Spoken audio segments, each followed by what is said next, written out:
Hi everyone, I'm Heidi Messerly, and I'm going to be talking a little bit about best management practices. The best management practice, or BMP, that I chose to research was harvestable cover crops. There's a lot to do with harvestable cover crops and how they can be put into a best management practice to better the environment and agriculture as a whole. So let's get into it. So, what are best management practices? Best management practices are meant to protect the environment, and so they're to conserve natural resources, protect the environment, and unfortunately, they're site specific, but usually something can be found regardless of location to implement a best management practice. For example, a best management practice that you may use in Western Australia versus Southern Kansas versus here in Blacksburg and Montgomery County may be very different. It's very dependent on location, soil type, weather type, all of those good things. So, what is a harvestable cover crop? Harvestable cover crops help reduce soil erosion. They reduce erosion, which typically leads to reducing pollution. By reducing erosion, um, there are less sediments and less pollutants transported into water. Harvestable cover crops are something that it's a plant. Typically, it's rye, wheat. Um, there's a variety of different ones, but they're planted after the cash crop has been harvested. So they are used to kind of help the soil along while the cash crop is not in the soil. So here's two examples of some harvestable cover crops. On the left, you'll see winter wheat, and on the right, you'll see rye. Both of these you've probably seen here locally in Montgomery County or maybe where you're from. If not, it's certainly a cool thing to be on the lookout for and see what they do. So, here on this slide are 5 goals of the best management practice harvestable cover crops. However, there are lots of goals.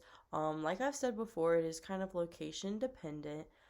Here are just a couple that really stood out to me as probably the top goals that I got from my sources, which will be linked at the end. So, the biggest goal of this best management practice is to reduce waterway pollution. There are multiple ways to reduce waterway pollution, but the best one is the one that is right above it, managing soil erosion. So, by managing soil erosion, the chemicals, the fertilizers, anything that's been applied to the soil, um, if it's not eroding, it's less likely to get into the waterways. So, that's a really, really good goal and the ultimate goal of this cover crop. So, some other things that are in the goals list are to increase soil moisture. This is great for the cover crop itself while it's planted, but also mainly for that cash crop. So, less precipitation is going to be needed, less irrigation if that's something that the farmer is doing. So, increasing soil moisture is definitely a heavy goal of this one.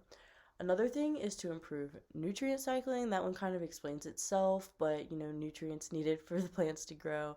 And switching out like a cover crop versus the cash crop is good to switch up the soil a little bit, balance the phosphorus nitrogen ratios. For example, corn and rye.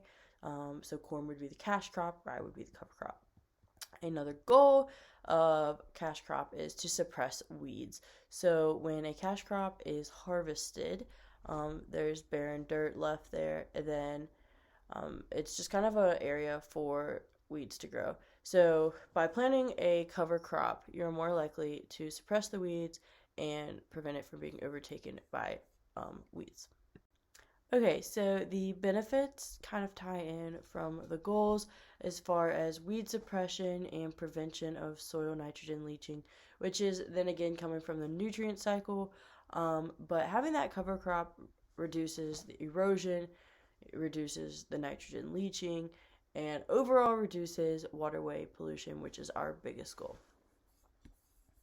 So there are some potential problems and barriers when it comes to the BMP of having a harvestable cover crop. So it is more complicated as far as management practices. You no longer have just one cash crop to be concerned with. It is now the cover crop as well, especially in a harvestable situation. They're worth money, so they also need lots of time, attention, money, resources, etc. Ties into the next one. There's less focus on just the cash crop. Say you are having a farm with a field of corn, and that's your main focus, and now you've brought in a harvestable cover crop of rye. So now the rye also needs time, effort, money, attention. So there's less of all of those things for the cash crop. Having an additional crop is another time investment, so that presents an opportunity cost of what could you be doing with that land or that time or that money if you weren't planting the harvestable cover crop. I like to use the example of rye, but really it can be winter wheat, rye. There's lots of different um, options. So also a harvestable cover crop or cover crop in general is a huge financial investment. Startup costs are absurd. It does help if you've been in the farming business for a long time, but if this is a completely new thing to your farm, it may be a little bit difficult. Equipment, of course, is very expensive as far as harvesting in this situation, which we would need to do since it is harvestable and would likely be used for livestock feed. So thank you for listening to my presentation. Here are the three sources that I got most of my information from: Sustainable Agriculture Research and Education, Active Agriculture from Scandinavia, and the United States Department of Agriculture Economic Research Service. Thank you.